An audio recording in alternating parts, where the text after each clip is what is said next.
जय भीम नमो बुद्धाय. मी रुपाली जाधव द ग्रेटेस्ट मध्ये तुम्हा सर्वांचं मनापासून स्वागत. भारतात जनगणनेला सुरुवात झालेली आहे. ही भारताची 16वी जनगणना आहे आणि पूर्णपणे डिजिटल आहे.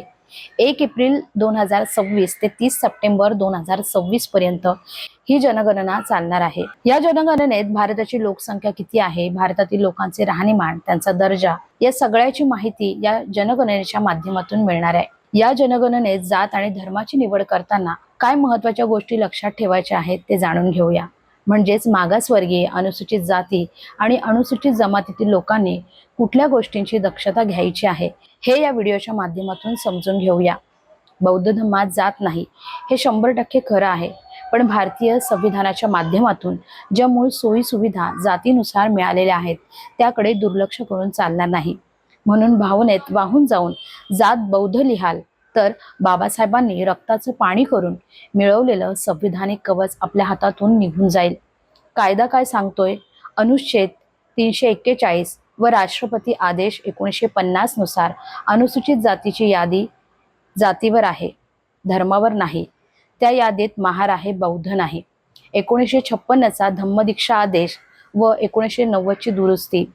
धर्मांतरित बौद्धांना SC दर्जा मिळतो, पण मूळ जात SC यादीतली असेल तर म्हणजे महार लिहिलं तरच तुम्ही धर्मांतरित बौद्ध SC होता. जनगणना 2026 यात जात लिहिली नाही किंवा बौद्ध लिहिली तर तुम्ही जनरल मध्ये येता. नोकरी, स्कॉलरशिप, ॲट्रॉसिटी संरक्षण, राजकीय आरक्षण हे तुम्हाला मिळत नाही. म्हणजे बौद्ध धम्म जात मानत नाही, पण भारत सरकार जात पाहूनच सवलत देतं. आपण धम्मात राहून व्यवस्थेशी लढायचं आहे. व्यवस्थेला अंध समजून आत्महत्या करायची नाही. मग सगळ्यात महत्त्वाचा मुद्दा, आम्ही महारच राहायचं का? तर तुम्ही धर्माने बौद्ध, घटनेने SC आणि अस्मितेने मानव आहात. महार लिहिणे म्हणजे गुलामी मान्य करणे नाही, तर गुलामीचे पुरावे नष्ट करण्यासाठी हत्यार जवळ ठेवणं आहे. बाबासाहेबांनी धर्मांतर केलं, जात सोडली नाही, कारण जात सोडून भागत नाही, व्यवस्था सोडून चालत नाही. म्हणून त्यांनी शेड्यूल कास्ट हा घटनात्मक शब्द वापरला. तुम्ही जात बौद्ध लिहाल तेव्हा काय होतं?